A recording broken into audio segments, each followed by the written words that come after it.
जय श्री श्याम। जय श्री श्याम। आप सभी श्याम भक्तों को मेरा मधुसूदन मित्तल का सादर प्रणाम। और श्याम बाबा इस कोविड के समय में सभी परिवारों को शक्ति दे और सभी को ठीक रखे, ये मैं प्रभु से अपने प्रार्थना भी करता हूँ, अपने परिवार और अपने श्याम परिवार सभी के लिए। जय श्री श्याम भक्तों, जय श्री श्याम, जय श्री श्याम प्रेमियों।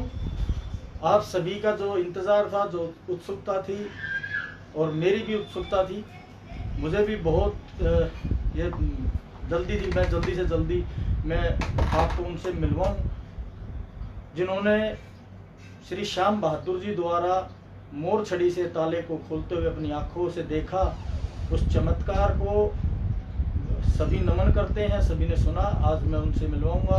ये है हमारे श्री मधुसूदन मित्तल जी, जो आसोदा हरियाणा से बिलोंग करते हैं और इनके परदादा दिल्ली में आए और अब ये दिल्ली में ही दिल्ली के निवासी बन के रह रहे हैं। तो इनकी माता जी, हमारी माता श्री, जिन्होंने वो चमत्कार देखा, वो मधुसूदन जी अभी अपने वाणी के द्वारा बताएंगे, हमें संबोधित करेगा और बाद में हम माता जी से मिलेंगे। जब तक आप लोग ज़्यादा से ज़्यादा इसे शेयर कीजिए और इंतज़ार थोड़ा सा कुछ पलों का और मैं मधुसूदन जी से कहूँगा वो अपना बताएं। हाँ जी। जैसे मेरे परिवार में श्याम बाबा मेरे मामा जी के परिवार से आए हैं। मेरे मामा जी के परिवार के श्याम बाबा कुल देवता हैं और क्योंकि मेरी मदर वहीं से हैं और वो परिवार फगवाड़ा से, पंजाब से बिलोंग करता है। पीछे ये परिवार सुल्ताना से है और सुल्ताना झुंझुनू के पास है, जहाँ की मेरी मदर बेसिक है। उसके बाद ये परिवार फगवाड़ा शिफ्ट हो गया और फगवाड़ा वालों के नाम से खाटू के अंदर काफ़ी कार्य हुए हैं जो हालू सिंह जी के समय में हुए थे, जैसे बाहर के फर्श और कुंड के फर्श, कुंड के पास आपके जो ये अभी भी पीपल गट्टे का जो पेड़ लगा हुआ है, इसके चारों तरफ के संगमरमर का पत्थर, ये सब कुछ फगवाड़ा परिवार के द्वारा किया हुआ है और काफ़ी कार्य हालू सिंह जी ने फगवाड़ा परिवार से करवाए हैं। और फगवाड़ा परिवार शुरू में ही नाथा सिंह की हवेली में ही ठहरता था, जो बिल्कुल मंदिर के बराबर लगी हुई है, जो आजकल श्याम सिंह चौहान जी वाला परिवार है, उसकी बात कर रहा हूँ। और ये पुरानी बात जो मैंने आपको बताई, क्योंकि मदर के साइड से श्याम बाबा हमारे परिवार में आए तो पहले हमारे पिताजी की वहाँ पर जात लगी गठजोड़े की, और उस जात को लगने के बाद हमारे पिताजी का मन हमारे परिवार में शायद कोई और शायद नहीं मानता, जहाँ तक मैं समझता हूँ। अब मानने लग गए हो 2-5 साल से, तो मैं कहता नहीं, दर्शन कर आए हूँ, लेकिन जिस रूप में हमारे यहाँ बाबा को माना जाता है उस रूप में मेरे अपने परिवार में नहीं माना जाता। लेकिन मेरे खुद के परिवार में, निजी परिवार में, मेरे पापा की वजह से पापा का हाथ बाबा ने ऐसा पकड़ा कि उसके बाद बाबूजी ने कभी बाबा का हाथ छोड़ा नहीं। हमारे कुल देव तो हमारे गांव में ही है, आसोदा में, लेकिन हमारे इष्ट देव उसके बाद श्याम बाबा को बना लिया और आज पूरी विधि विधान से हमारे बाबा के सारे कार्य होते हैं। और श्याम बाबा की जो दिल्ली का पहला मंडल है, श्री श्याम मंडल दिल्ली, उससे शुरू से ये परिवार हमारा जुड़ा हुआ है बाबूजी के साथ की वजह से। उसके बाद जैसे बाबूजी ने कहा आगे हम आ गए, उसके बाद बाबूजी की थोड़ी अल्प आयु में डेथ हो गई थी, 50 साल के थे और जिस टाइम पिताजी मेरे गुजरे में 30 साल का था। तो ये छोटी सी कहानी है जो मैंने आपको बताई अपने परिवार के बारे में। श्याम बाबा के बारे में जितनी बातें कही जाएँ उतनी थोड़ी हैं और ऐसा कोई कार्य नहीं हुआ मेरे जीवन में जो मेरा श्याम बाबा ने मेरा काम या मेरे परिवार का काम ना किया हो। और बहुत सी दफ़ा ऐसा हुआ कि मैं बाबा को ये कहता रहा कि ये नहीं किया, बाबा ने गलत कर दिया, मन में सोचता रहा, कहा नहीं, लेकिन बाद में पता चला कि हम जीवन में अंधे हैं, बाबा अंधा नहीं है। बाबा ने इस बार भी, अभी जो कोविड से पहले मेला भरा, जबकि दिसंबर के अंदर ये बीमारी आ चुकी थी और ये वुहान से मोदी जी ला चुके थे इंडिया के अंदर काफ़ी आदमी, उसके बावजूद बाबा ने अपना मेला भराया और मेला भरवा करके सभी यात्री जितने थे वो खाटू से अपने अपने निवास स्थान पर पहुंच गए। उसके बाद लॉकडाउन हुआ, उससे पहले लॉकडाउन नहीं हुआ। ये एक श्याम बाबा की विशेष कृपा है सभी श्याम भक्तों के ऊपर। इस बात को समझना आप लोगों का काम है। मेरा तो जो मैंने ज्ञान किया वो बताया आपको कि ये एक बहुत बड़ी बात हमारे पे बहुत बड़ी कृपा है। और ऐसे ही हमारे श्याम मंडल पे जो शुरू से दिल्ली में पहला मंडल है उसके ऊपर भी शुरू से बाबा की बड़ी भारी कृपा रही है, जिसको पहले राधे श्याम जी प्रधान के रूप में देखते थे। आजकल जय नारायण जी, आनंद जी, श्याम सुंदर शाह वगैरह और हम सब साथ में ही देखते हैं। तो इसके अंदर ये एक परिवार की तरह से, और सभी जितने दिल्ली के मंडल हैं उसका पहला मंडल होने के बावजूद भी किसी मंडल से एज ए मंडल कोई तकलीफ नहीं है, कोई बात मन में विचार नहीं है। सब मंडल बहुत अच्छी रूप से कार्य करते हैं और सब श्याम बाबा की सेवा करते हैं। किसी भी रूप में बाबा को वो अपना ज्ञान दें, अपने भजन करें, कीर्तन करें, वो अपने बाबा को मनाते हैं। और श्याम मंडल का भी शुरू में ध्येय यही रहा था कि दिल्ली के अंदर लोग बाग जाने कि श्याम बाबा की महिमा क्या है। बाबा की महिमा के बहुत से गुण हैं और हमारे परिवार से तो एक फगवाड़ा परिवार से लेके आज हम अपने दिल्ली के परिवार तक आए तो एक किताब लिखी जा सकती है। और जो विशेष जिस कार्य से आज ओम प्रकाश जी मेरे पास आए उनका वो जब ये मालूम पड़ा, किसी बारे में बातचीत हो रही थी श्याम बहादुर जी के बारे में, तो मेरे मुंह से निकल गया कि मेरे एक बड़े मामा जी और नाना जी परिवार के कुछ लोग मेरी माँ के साथ उस समय वहीं पर थे जिस समय ये मंदिर का ताला खुला। लगभग शायद 1945 के आसपास की बात है।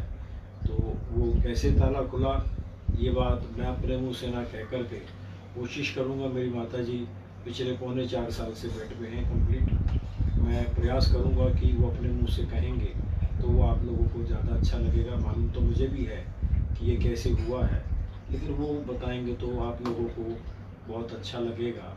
और चांस की बात है कभी जिक्र नहीं आया, लेकिन इस बारे में मोहनदास जी को पता है कि वैसे और किसी का मैं नहीं कहता कि भी इस परिवार के लोगों ने मोरछड़ी को खुलते हुए, फगवाड़ा परिवार के लोगों ने मोरछड़ी को खुलते हुए देखा है। तो ये फगवाड़ा परिवार ने ही मोरछड़ी को खुलते हुए देखा। और हालू सिंह जी के समय में ही काफ़ी विकास खाटू मंदिर का हुआ है। चाहे वो कुंड का विकास था, नया कुंड बना, कुंड के आगे मंदिर बने, और जो कुछ भी वहाँ पर हुआ वो विकास काफ़ी हुआ हालू सिंह जी के समय। और हालू सिंह जी ने जो अपने जीवन में खाटू से बाहर पहला कीर्तन किया था वो फगवाड़ा में ही किया था, मामा जी के घर पे ही, मतलब नाना जी के घर पे। उस समय तो नानी ने बुलाया था उनको। और मेरी नानी से विशेष प्रेम था हालू सिंह जी का भी। और सभी जितने पुराने भगत हुए हैं, चाहे काशीराम जी हुए हैं और जितने ये अपने छोटे लाल जी हैं, जितने परिवार के लोग हैं, इन सब लोगों से उस परिवार का जितने वो पुराने भगत हैं, माती दत्त जी जिनके मतलब माती दत्त जी के पुत्र जो हैं जगदीश जी, यानी श्याम सुंदर के पिताजी जगदीश जी हमारी माँ को और हमारे मामा जी को भाई मानते रहे हैं, बहन मानते रहे हैं। तो मैं उनको मामा जी ही कहता रहा शुरू से।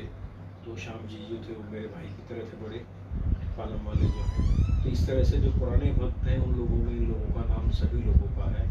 और इन लोगों ने वहाँ पर मतलब ऐसे ऐसे चमत्कार किए हैं, इनके हाथ से बाबा ने बहुत कुछ करवाया है और अपनी महिमा को बताया है।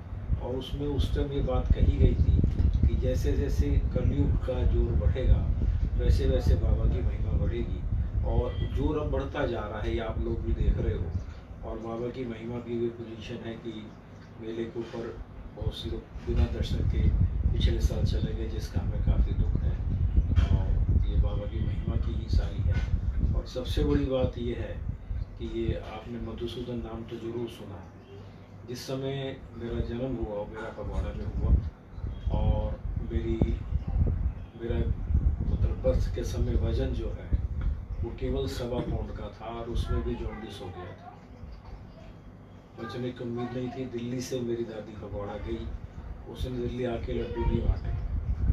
तो पता नहीं ये बच्चा बचेगा भी या नहीं बचेगा, लेकिन बाबा की कृपा और मेरी नानी की हिम्मत, उन्होंने बाबा से पूछा भी इसके लिए क्या मतलब अरदास लगाई होगी, क्या किया होगा, मैं नहीं जानता।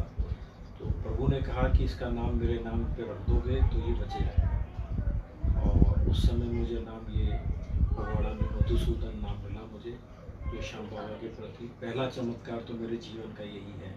शुरुआत ही आपकी चमत्कार से हुई है, बाबा की कृपा से हुई है। बाबा की कृपा से पहला चमत्कार तो यही है कि 1.25 पाउंड के बच्चे को, और जिसमें जॉन्डिस हो जाए, उसके बाद जब 3-4 महीने बाद दिल्ली लेके आई मेरी माँ, तब मेरी दादी ने लड्डू बांटे, उससे पहले नहीं बांटे। तो ये बाबा की बहुत बड़ी कृपा है मेरे ऊपर। और इस जन्म से ये नाम उन्हीं का दिया हुआ है, वहीं से मिला हुआ है। अच्छा मधुसूदन जी, भाई साहब, आपने आलू सिंह जी के साथ तो काफी समय बिताया होगा, उनके सेवा में रहे होंगे, तो कोई ऐसा कोई किस्सा आलू सिंह जी के साथ जो आप भक्तों को कई किस्से हैं ऐसे तो आप साझा करना चाहते हो? साझा करने के लिए मेरी शादी हो गई थी, और शादी के बाद मंदिर के अंदर ये गोपीनाथ जी मंदिर के बाद नगाड़ों में नीचे सीढ़ियाँ थी, तो वहाँ ज़्यादातर आलू सिंह जी बैठा करते थे। और 81 की बात है, शायद 82 की बात है, 82, तो वहाँ सीढ़ियों के पास बैठे हुए थे। मेरी मदर ने कहा कि इसको बुद्धि दो, जबकि मेरी शादी हो चुकी थी और मुझे पुत्र प्राप्त भी हो चुका था। तो कुछ बुद्धि के लिए कहा, तो फादर भी वहीं ऊपर खड़े हुए थे नगाड़े के पास। तो आलू सिंह जी ने मेरी पीठ पे हाथ रखा और उंगली सामने की तरफ करी, बोला उधर देख। बोला कुछ ध्यान आया, गलती ध्यान आ गई, बाबा का ध्यान आ गया। मैं कहा आ गया। फिर हाथ मार के बोले वो चीज़ छोड़ दे। मैंने कहा अच्छा छोड़ दो। बोला पक्का छोड़ दी? मैं कहा छोड़ दी। जोर से मेरी पीठ पे हाथ मारा और वो छोड़ दी। वो आज तक वो चीज़ उसके बाद कभी ध्यान ही नहीं आया। लेकिन मदर ने कई दफ़ा बाद में पूछा, जैसे उसी टाइम, भाई क्या चीज़ छोड़ी, क्योंकि क्यूरियोसिटी थी मेरी माँ की। तो मेरे फादर ने कहा कि भाई जब आलू सिंह जी ने इसको कहा और इसने कह दिया और इसने मान भी लिया और छोड़ भी दिया, तो फिर तू क्यों पूछ रही? माँ की उत्सुकता थी, मेरे बच्चे में क्या कमी है, जो कमी बाबा की इन्होंने यहाँ से दूर कराई। एक बात तो ये थी। उसके बाद एक दफ़ा मैं नयाबास दुकान पर बैठा हुआ था, आ गए पिताजी मेरे मेहमान चल रहे थे, तो बोला ये फुलवाड़ी वालों के दामाद की दुकान है ना? मैंने कहा उन्हीं की। आप ही की है? मैंने तो पैर पकड़ लिए थे। अच्छा। तो बोले मुझे मिलना है आपसे। मैंने पापा को घर पे टेलीफोन किया, अगर भगत जी आए हुए ऐसे ऐसे खाटू से, तो बोले कोई बात नहीं, काम कर, अभी गाड़ी में लेके घर आ जा। मैं जब भी ऑफिस में स्टाफ को बोला तुम बैठो, मैं आलू सिंह जी को लेके यहाँ जिस मकान में आप आए हैं इसी जगह लेके आया। इसी मकान में आलू सिंह? हाँ, इसलिए घर पे भी वहाँ भी आए हुए थे, पहले पुराने वाले पे भी आए हुए थे रामनगर। पहले हम रामनगर, उस वक्त जब आप पहले हम रामनगर रहते थे, जब मैं लेके आया, जब यहाँ लेके आया। यहाँ आने के बाद यहाँ मंदिर हमारा देखा, तो उसमें उन्होंने कुछ एक जल का घड़ा रखा हुआ था। तो बोले ये घट यहाँ क्यों रखा हुआ है? तो वो घट हटवा दिया उन्होंने। बोला घटने की चीज़ कहीं नहीं होनी चाहिए। ऐसा उन्होंने कहा। फादर को हाथ आशीर्वाद वगैरह दिया, बातचीत करी, फिर भोजन वगैरह लेके फिर वो लोग गए। इस खाटू के बहुत से लोग, राजू जी और मोहनदास जी वगैरह, ये सारे सभी लोग यहाँ आए हुए हैं। बड़ी कृपा, बाबा की बड़ी कृपा आपके माता जी की वजह से। मैं तो यही कहूँगा कि माता जी की वजह से बाबा की कृपा आप के परिवार पे शुरू हुई। बिल्कुल। और वहीं से आपने मम्मी की वजह से शुरू हुई। और नहीं, बाबू जी का भी बहुत ध्यान था। बाबू जी उसके बाद जबकि खाटू में कोई व्यवस्था, जब तक माता जी नहीं आई थी तो उससे पहले तो बाबू जी का श्याम बाबा बन गए। तो माता जी की वजह से ही श्याम बाबा हमारे परिवार में श्याम बाबा मामा जी की वजह, मतलब हमारे नाना जी की वजह से है। उसी परिवार से, फगवाड़ा परिवार से, उसी परिवार से। बिल्कुल। माता जी आई तो वही बाबा को लेके आई। बिल्कुल, फगवाड़ा परिवार से ही हमारे यहाँ बाबा की मानता शुरू हुई। और उसके बाद बाबू जी तो 8-8 दिन खाटू रह जाते थे। जिस टाइम कुछ भी नहीं था वहाँ पर, उस समय भी 8 दिन, 7 दिन, 5 दिन वो रिलैक्स के मूड से चले जाते थे। आप खाटू, मतलब आपको पहली याद होगी भाई, जब बचपन में भी आप गए, लेकिन आपको पहली जो याद होती है कि भाई पहली दफे आप खाटू कब गए, अगर वो याद हो किसी भी सन की बहुत कि भाई छोटा था, और उसके जो आपको अंदर याद हो, जो याद है जो कि जहाँ से आपको स्टेशन मतलब से याद शुरू हुई कि भाई मैं खाटू आया। मैं वो इतना सा याद है, वो हल्का सा कि ऊँट गाड़ी के अंदर और उसके ऊपर कुछ ढका हुआ सा बना रखा था, जैसे रजाई वगैरह रखी हुई हो, और उस तरह से करके ऊँट गाड़ी आगे चल रही हो, उसके अंदर का सीन याद है जो खाटू जा रहा था। नंबर 1 बात। उसके बाद का याद था कि ये एक 4 किलोमीटर पे पीपल का गट्टा है जहाँ खाना वाना खाया जा सकता था, एक हाइट बनती थी। हाँ, हाँ। आजकल तो नहीं बनती वो हाइट। उस हाइट के ऊपर जा कर के वहाँ से मंदिर की घंटियाँ या लाइटें दिखने लग जाती थी। मंदिर की अगर आरती होती थी तो इतने दूर डिस्टेंस से भी आवाज़ आ जाती थी। ये एक उस समय की बात है। आज तो कितना कितना था उस टाइम पे खाटू, मतलब कितना छोटा था, और आज कितना विकास खाटू के अंदर हो गया जब से आपने विकास देखा। तो हो गया, बहुत हो गया। पहले जब आपने देखा तो कितना था खाटू, कितने पहले घर थे? 10, पहले कोई 15, 20? धर्मशाला नहीं थी, थोड़े से घर थे। यहाँ मंदिर के सामने भी झोपड़ियाँ थी, अच्छा। जहाँ तक पहले की बात है। हाँ। अनाथा सिंह जी की हवेली में हम रुका करते थे, और 71 वार के टाइम पे गए थे वहाँ पर। उसके बाद तो काफ़ी मतलब कुछ नहीं था वहाँ पर। उसको गाड़ियों से गए थे, पापा गाड़ी लेके खुद ही गए थे। हाँ, हाँ। तो अभी तो स्टील चला ही चला था। अच्छा अच्छा। तो ये स्टील से प्लेटें लगाया करते थे हम चलती गाड़ी में, हाँ, हाँ, हाँ। ताकि रेत से गाड़ी निकल रेत से गाड़ी जाए। निकल इस तरह से वो गाड़ियाँ चला करती थी उस टाइम पे। तो रेत का पूरा पूरा रेतीला रास्ता था, पक्का पूरा कोई रास्ता? रेतीला रास्ता था, खाला भी था बीच में। हाँ, हाँ। कई जगह रेत के साथ पानी भी आ जाता था, जहाँ आजकल ये पेट्रोल पंप के आसपास का एरिया है ये जो। तो प्रेमियों, पहले के जो हमारे बाबा के सेवक हुए, प्रेमी हुए, उन्होंने कितने कष्ट सहे हैं, और फिर भी बाबा को पूजना, बाबा की ढोक लगानी उन्होंने नहीं छोड़ी। आज हमारे पास सब सुख है, साधन है, सब कुछ है, तब भी हम जाने में संकुचाते हैं, समय का अभाव होता है। लेकिन ये पुराने प्रेमियों जिन्होंने रेतीले रस्तों पे भी जाके बाबा को मनाया है, उनकी सवामणि लगाई है। कैसे सवामणि आपने कभी लगाई? तो सवामणि के बारे में। वही बनवाया करते थे जी, खुद बनानी पड़ा करती थी। घर की लेडीज और जेंट्स साथ लगा करते थे, वो छलनियाँ लेके छाना करते थे। वहाँ गणपत जी वकील साहब जिनको कहा करते थे, जो बर्तन भंडार संभालते थे खाटू का, वहाँ से बर्तन लेकर के कहीं पर भी लेके फुकरा करके वो बनाया करते थे सवामणि। हाँ जी। और वो सवामणि बना के बाबा का भोग लगाया करते थे। तो उसके 4 लड्डू बना के 2 बाबा के आगे रखने, एक गोपीनाथ जी पे जाना, एक नीचे हनुमान जी पे जाना। इस तरह से वो सवामणि लगा करते। और जो उसका प्रॉपर सिस्टम था, हनुमान जी तक वो सवामणि, उसके बाद में जो है हाँ, हाँ। वो प्रसाद फिर बढ़ता था, और उसके बाद ब्राह्मण जिमाए जाते थे। अच्छा जी। तो इस तरह से वो सवामणि लगा करती थी। और एक समय था, मैं आपको थोड़ा सा बता दूं, हाँ, हाँ। कि उस समय घी तेल मसाले यहाँ से लेके जाया करते थे, हाँ, हाँ। और आज ये समय है कि हम मसाले पापड़ खाटू से लाते हैं। क्या बात, जब मतलब इतना परिवर्तन आ गया कि कि अब हम लेके आने लगे, पहले लेके जाते थे। जिस समय सबसे पहले कोल्ड ड्रिंक जो है, हाँ, हाँ। ये बेजी वाला परिवार था, इन्होंने वहाँ पर मतलब सबसे पहले कोल्ड ड्रिंक रखी। हाँ, हाँ। तो बच्चे जाते सबसे पहले कोल्ड ड्रिंक पी करके, और वहाँ आ जाते थे बगीची। अच्छा। बगीची बहुत सुंदर थी और बहुत बढ़िया बनी हुई थी बगीची। उसके अंदर काफ़ी फोटो हम लोग बच्चों की हैं, कभी खींची थी उस टाइम। अच्छा अच्छा अच्छा। तो बगीची का एक रूप ही अलग था उस समय। तो आपने तो बगीची का मतलब हमें तो ये तो सिर्फ सुनने को नहीं, आता उससे पहले है कि बगीची में से ही बाबा के फूल चुन के पुष्प आते थे, और उसी से श्रृंगार होता है। हमारे परिवार के जो मेरी बहनें हैं या और छोटे बच्चे हैं, उन्होंने उसके अंदर जो है मतलब वहाँ मालाएं पिरोई हैं, और आलू से उसके अंदर वहाँ माला बनती थी और वो आती भी थी। हाँ। तो ये कार्य भी वहाँ पर हुआ है। उससे पहले वहाँ रहट होता था जो पानी चलाता था, उससे पहले यहाँ कुछ भी नहीं था। उसके पीछे बगीची थी, वहाँ कुआं था नहाने के लिए। जो आप पुरानी बात पूछ रहे हो, हाँ, हाँ। उस कुएं पे जाके वहाँ नहाना होता था। वहाँ स्नान करके फिर बाबा के दर्शन। तो सिस्टम था, पानी वहीं था। हाँ, हाँ।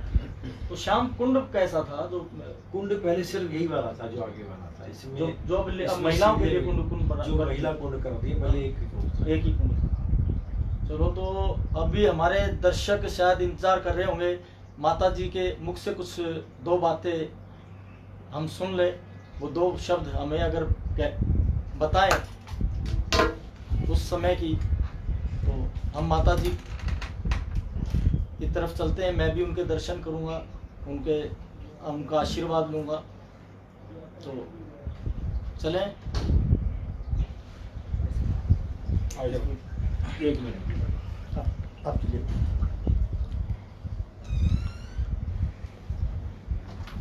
फाइव मिनट्स की बात कह रहे हैं। क्या बात? दवाई दे रहे आज कम आए। तो प्रेमियों, आ जाओ। आपका इंतज़ार खत्म होगा और हम उस माता जी के दर्शन करेंगे और उनके मुख से 2 शब्द सुनेंगे। आइए।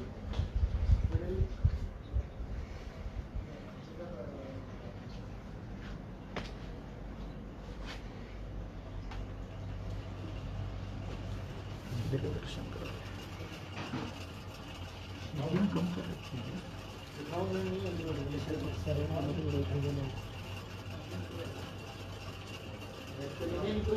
ज़्यादा नहीं बोल पाएंगे।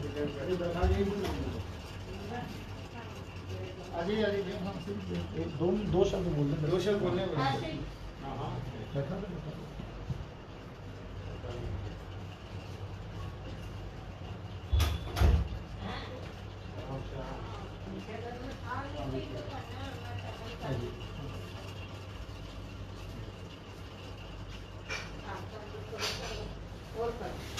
बस नहीं, कोई बात नहीं, मेरे साथ देख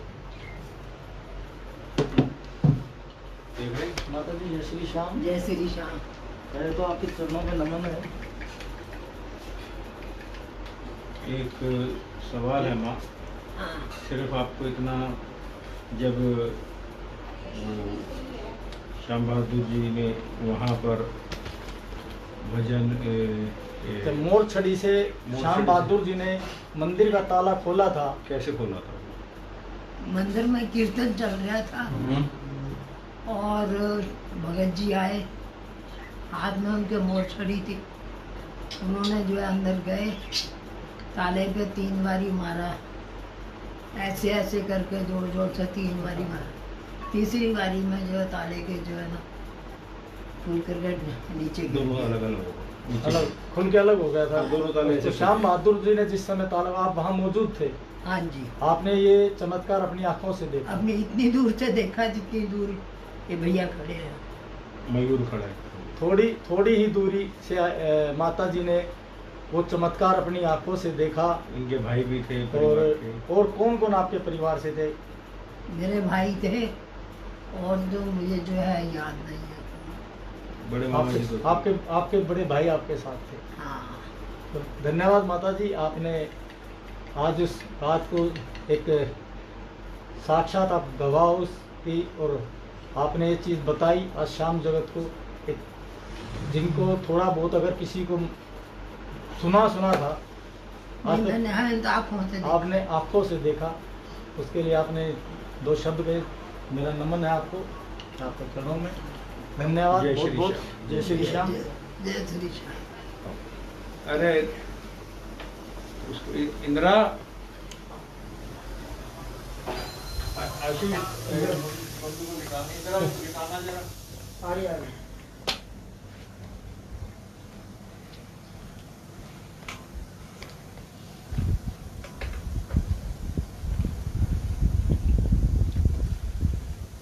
तो प्रेमियों, आपने मुलाकात की माता जी के मुख से सुना।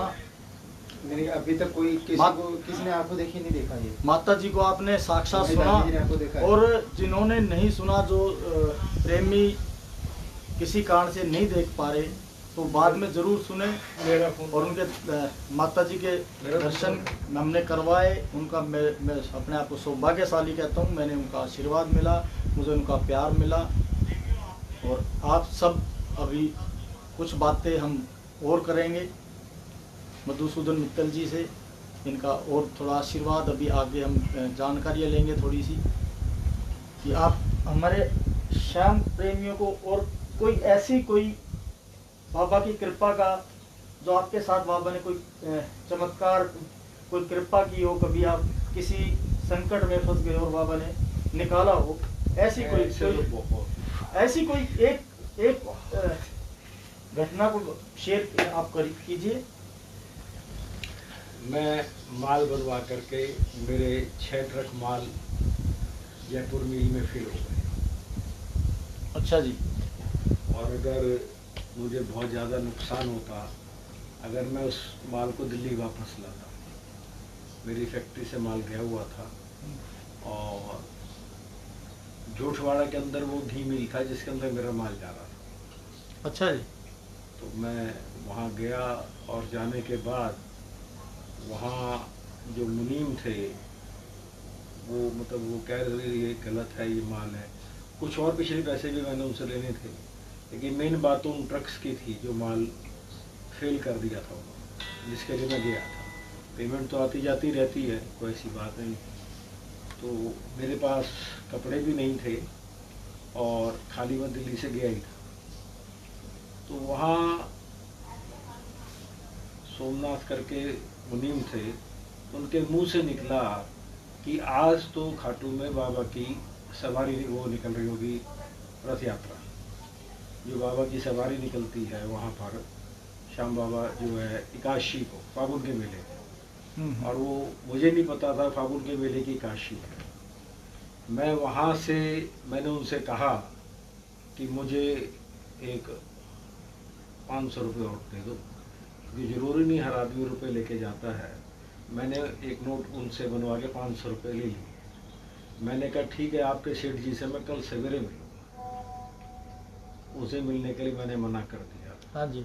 और मैं वहाँ से गाड़ी पकड़ के वहाँ से स्कूटर पकड़ के सिंधी कैंप आया, वहाँ से बस पकड़ के खाटू चला गया। खाटू जाके, क्योंकि वकील साहब हमारे परिवार को जानते थे, गणपत जी जिनका बर्तन भंडार का जिक्र मैंने किया है, तो मैंने उनसे कहा कि ये मेरा, हाँ सिंधी कैंप से पहले मैंने एक तौलिया, एक कच्छा और एक बनियान ये खरीदे और एक थैला। अच्छा। 3 चीज़ वहाँ खरीदी, 4 चीज़ें। उसके बाद मैं वहाँ वो थैला उनके पास रखा, तो बोले क्या बात है? मैंने कहा ऐसे ऐसे बात है। तो मैं बोला मेले पे आ गया, इससे अच्छी कोई बात नहीं है, तो एक काम कर। फिर मैं सामान वहाँ रख के और कुंड पे नहा के और वापस आ गया।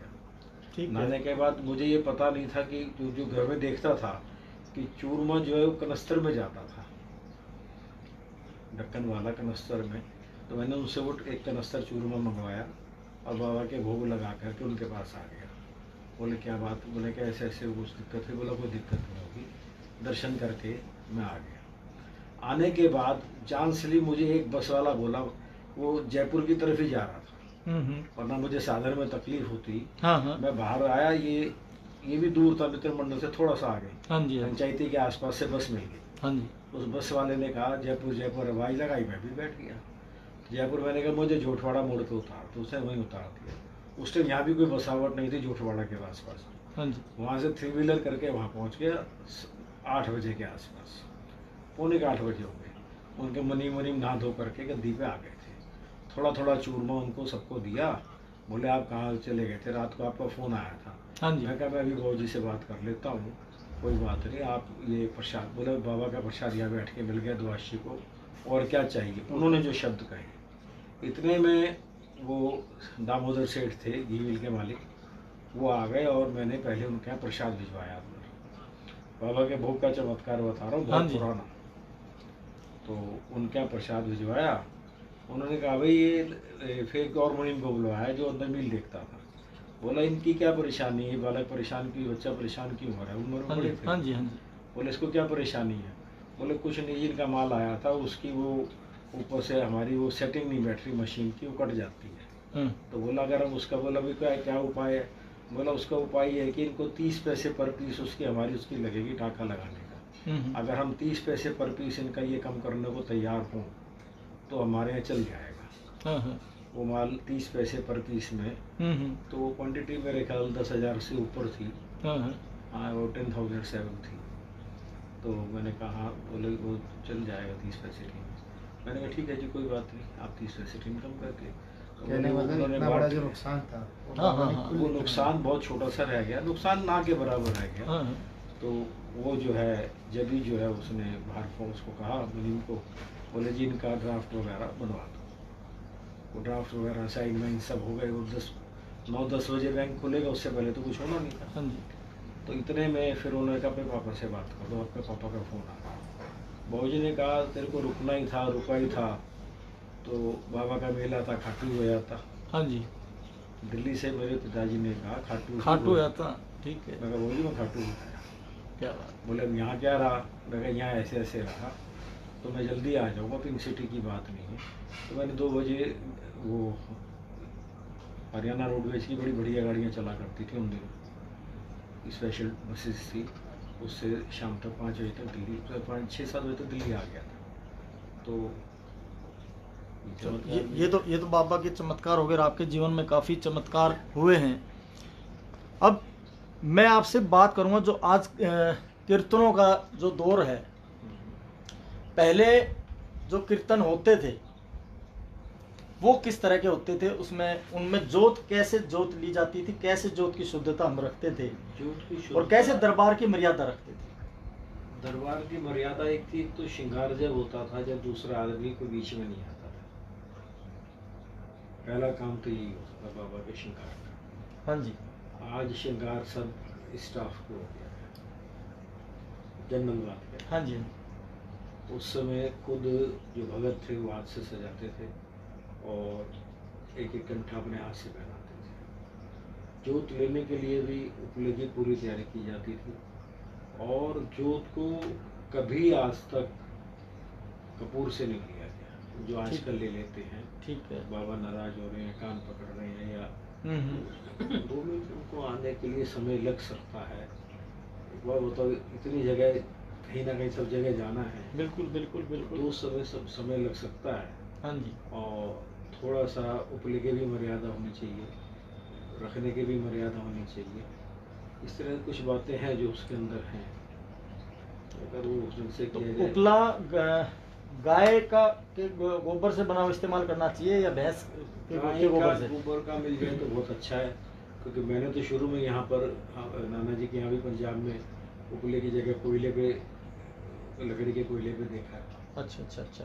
तो वो लकड़ी के कोयले होते थे, उस पर देखा है। उस पे उसी पे जोत ली है। अच्छा। शुरू में मेरे परिवार में भी उपले पे वो, जब तक हम वहाँ रहे रामनगर पहाड़गंज, हाँ। तो वहाँ उपले का आसपास कोई अरेंजमेंट नहीं था। हाँ। नई दिल्ली का एरिया था। हाँ।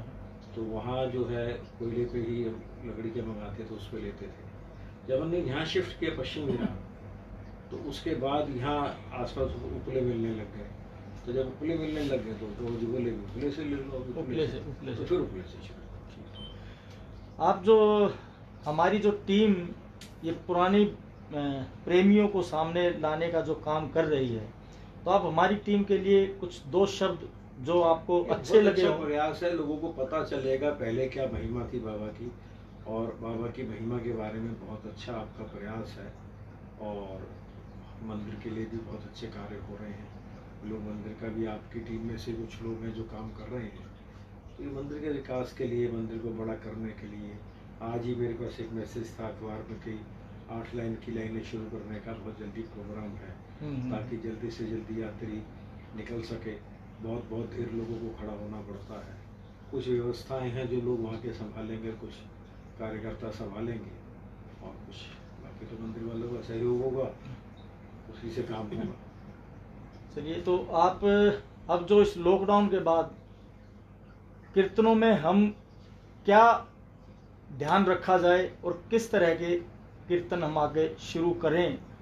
अभी तो लॉकडाउन की वजह से, क्या अभी तो श्याम मंडल का इस साल 50वां उत्सव था, उसके अंदर हम अभी चिंतित हैं कि भाई चलो 10-5 जने बैठ के एक बारी जूम पे बाबा के 5 भजन गा लें। हाँ जी। जो विचार चल रहा है। हाँ। अभी तो वही मन है, जबकि जब तक वैक्सीन और पूरी तरह से कुछ ना हो जाए, जब तक कीर्तनों से और डिस्टेंस से बचना चाहिए।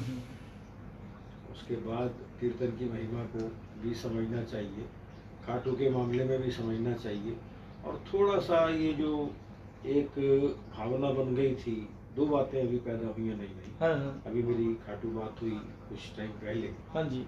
तो खाटू में काफ़ी अच्छा परिवार है, शायद सभी लोग जानते हैं लाला को, हाँ जी, सवामनी मिष्ठान भंडार, हाँ जी, जिसकी कई दुकानें और कई उसने होटल भी बना ली। हाँ जी, उसको फ़ोन कर लिया, वैसी जानकारी में आपस में प्रेम हुई। हाँ हाँ, तो उसने कहा कि सभी लोग अब महसूस कर रहे हैं कि यात्रियों से ही खाटू के अंदर विकास है, और यात्रियों और भक्तों से ही जो है खाटू के लोगों का कार्य चलता है, वरना खाटू के लोग हमें इतनी महत्व नहीं देते थे पहले। एक ये फ़र्क है, एक भजन गायकों के लिए भी एक कोई लिमिट ही नहीं रही पैसे की, तो छोटा गरीब आदमी तो कीर्तन करा ही नहीं सकेगा, तो उस तरफ भी देखना चाहिए। हमारे जो कीर्तन है वो चकाचौंध की तरफ ज़्यादा चले गए थे, हाँ, तो हमें उन पे अब आगे जब भी शुरू हो 6 महीने में, साल में, चकाचौंध जब भी तरफ तो से बच के हमें उस पे कुछ और कंट्रोल करना उसको चाहिए।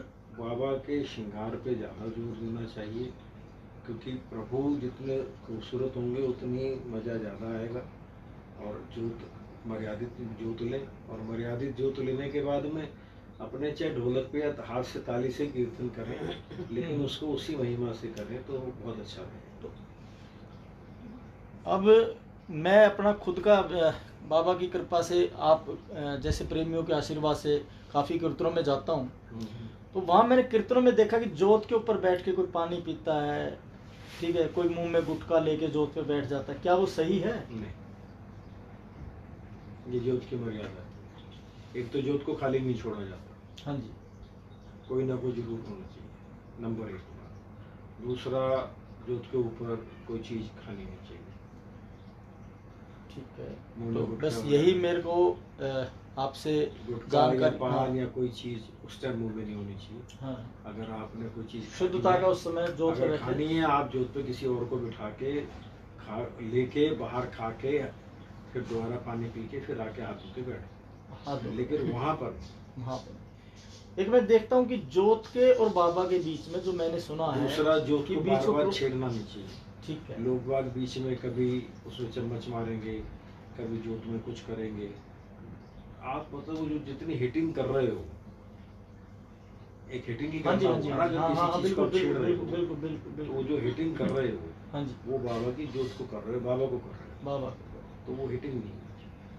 कम से कम जोत को छेड़ा हाँ, जाए, उसको मतलब मर्यादित तरीके हाँ, से सहला करके, जैसे किसी चीज को आगे पीछे थोड़ा करते हैं, हाँ जी, हाँ, या ऊंचा हो जाए या कुछ भी करना, हाँ, हाँ, उसको हिटिंग नहीं करें। जो लोग बार बार उसमें कभी चप्पू कभी कोई चीज, ये वो गलत। मतलब एक तरफ तो हम अग्नि को बाबा का मुख मानते हैं, एक वो सब कुछ मान रहे हैं, हाँ, वही मेरा हाँ, कहने का हाँ, मतलब है। तो उसमें इतर नहीं डालना चाहिए। इत्र नहीं डालना चाहिए, बिल्कुल। ये मैं अभी श्याम बहादुर जी के पड़पोतों से बात की तो उन्होंने भी यही कहा कि जोत के अंदर इत्र नहीं डालना चाहिए, और जो इत्र डाला जाता है वो श्याम बहादुर जी की छवि लगी होती है उन पे डालते हैं, दरबार में श्री आलू सिंह जी महाराज की छवि लगी होती है उन पे डालते हैं, और बाबा को भी जो इत्र लगाया जाता है वो बड़े तरीके से सलीके से लगाया जाता है, ऐसे नहीं फेंका नहीं जाता, मतलब किसी जैसे हम फेंकते हैं, नीचे साइडों पे लगा हाँ, दो, वैसे तरीके से कोई भी चीज़ है वो तरीके से लगाई जाती है। और बड़ा यही हम बात करते हैं, स्वच्छता और मर्यादा। इन्हीं प्रेमियों से जो हमारे पुराने बड़े हैं, इन्हीं प्रेमियों के द्वारा हम अपने जो नए प्रेमी हैं उनको सिखाना बताना चाहते हैं कि स्वच्छता क्या होती है और मर्यादा क्या होती है, मर्यादा में कैसे रहा जाता है। तो मैं आप सभी प्रेमियों से हम विदा लेंगे, और कोई भी हमारी तरफ से कोई त्रुटि रही हो तो उसके लिए कोई शब्द हमारी तरफ से फिर भी कुछ गलत मैं आप तो लोगों से एक बात जी कहना चाहूँगा कि अगर मेरे मुंह से कोई बात प्रभु के लिए या किसी के लिए, भगत के लिए कोई अगर उचित या अनुचित गलत बात हो, उसके लिए मैं क्षमा प्रार्थी हूँ। बाकी जो कुछ करने वाले हैं श्याम प्रभु हैं, श्याम बाबा ही हैं, और वो सबका ध्यान रखते हैं। कहानी तो मैं एक और इस बार ऐसी बता देता जिसमें हम कम से कम बहुत बड़े नुकसान में आ जाते, खास तौर से 3-4 भगत जिनके अंदर शायद एक ऐसे मंसल, एक मनोज अंतरिक्षीय रिश्म है, लेकिन बाबा ने ऐसी रक्षा करी। मैं उस बात को नहीं अभी बताना चाहता, लेकिन उन्होंने उस प्रोग्राम को पहले ही रोक दिया कि ये प्रोग्राम नहीं बनना। तो वो ऐसी बातें होती है, उस नुकसान को वो पहले से उनको पता था ये नहीं होगा, तो इस तरह से कई दफ़ा बचा दिया जाता है। आनंद जी ने मुझे मना किया, कनौड़िया जी ने, कि मधु इस चीज़ को अभी नहीं करना। तो इस तरह कुछ लोग आपस में अच्छी बात करते हैं तो अच्छाई की तरफ चल। और सबसे बड़ी बात है पॉजिटिव थिंकिंग रखो। अगर भगत ने कोई बात वहाँ कह भी दी ना तो खाटू में उसका बुरा ना हो। खाटू में उसने कुछ भी कह दिया, पता नहीं बाबा ने क्या कहलवाया। क्या कहलवा दिया, मतलब आप उसने क्या कहलवाना है मुझे नहीं पता। अगर खाटू में किसी ने कुछ कह दिया, अच्छा भाई कोई बात है, जो तूने कहा बहुत अच्छा है, शायद इसी में कोई भलाई हो। तो प्रेमियों को आप प्यार से मिलजुल के रहने का आप संदेश देना रहना चाहिए।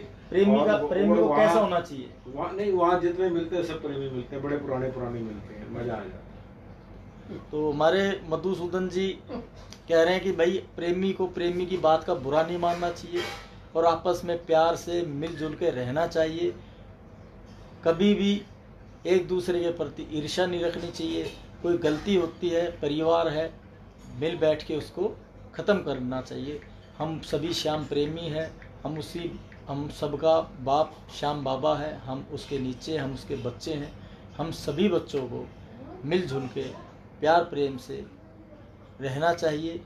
और इसी के साथ हम आपसे विदा लेंगे और जल्द ही फिर ऐसे एक श्याम प्रेमी के साथ आपकी मुलाकात कराएंगे, जो बाबा के बारे में बताएंगे, अपने जीवन के बारे में बताएंगे, कैसे वो बाबा से जुड़े, क्या बाबा ने उनके साथ कृपा की।